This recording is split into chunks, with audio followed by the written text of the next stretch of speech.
The camera had a major impact on our nation. This innovation changed people's outlook on the current events happening in the world. Without the camera, nobody would have been able to see what the Civil War and Dust Bowl looked like. It captured the effects that these events had on society. These snapshots of the past started the legacy that is known today as photography.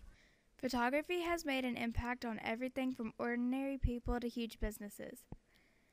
Without photography, there would be no movies and there wouldn't be television either.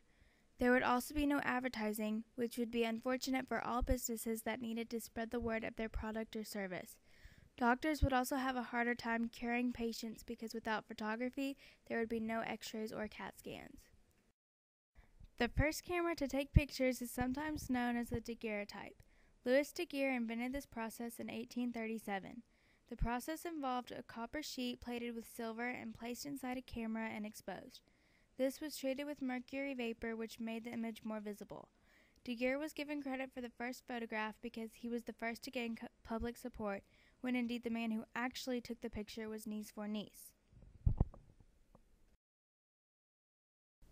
The pinhole camera was the first camera ever made. This camera did not actually take pictures. The pinhole camera was lensless photography. The aluminum shutter covered the hole on the front of the camera. When using the pinhole camera, the brighter the sun around you, the smaller you open the aluminum shutter. The collotype was invented in 1840 by William Talbot.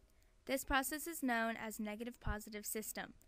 With the collotype, you were able to produce multiple photos from just one negative. The wet plate process was developed in the 1850s. This used glass to make a negative. The wet plate process can make duplicate detailed prints. There were many disadvantages to this process. It was very bulky, heavy, and had to be carried around a dark room. This was also a very slow process because it had to stay damp. The heliograph was created by Nice for Nice in 1827 and was the first permanent photographic process. It involved exposing power plates to the sun, then washing away the solvent, leaving a non-silver image. Kodak, using roll film base, started flexible film in 1888. Flexible film base replaced glass plates.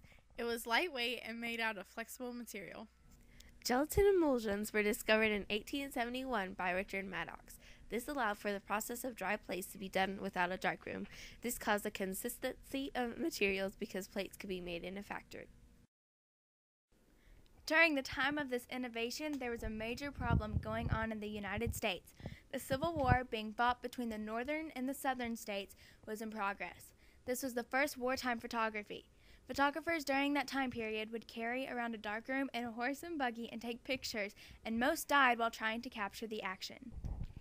Portraits taken from the Civil War like this one were photographs called lithographs. This is where artists would take greasy crayons or pencils and go over the photographs so there would be color, since colored film had not been created yet. The more light shined on the photograph, the better you could see it.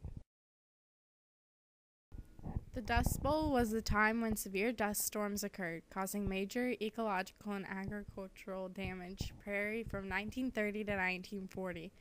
During the dust storms, the static electricity was so bad it would short out cars, leaving people stranded in the middle of these dust storms. Dorothea Lange is famous for her photographs during these times. This is how Dorothea became known. Her photographs made it believable that the Dust Bowl was actually going on. Many people during the 1930s didn't believe anybody was living like that. Dorothea's photographs were proof, and people started to realize it was real. Ansel Adams is famous for black and white landscape photographs. Adams also wrote many books about photography and technical instruction manuals.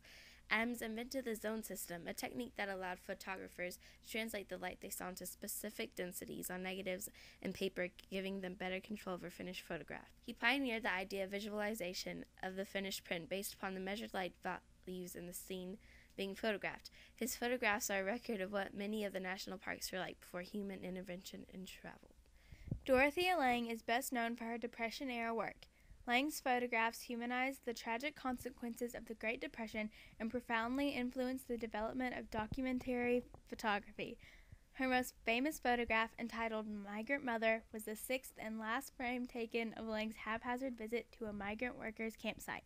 She had initially passed the campsite, but 20 minutes later she turned around on the highway to take another look. Rumor has it that the two younger children's faces are turned away from the camera because they were smiling and laughing during the picture. Lang had them turn away to give the image a more solemn, desperate mood. The camera was one of the greatest innovations in history. Without it, the world would not be the same.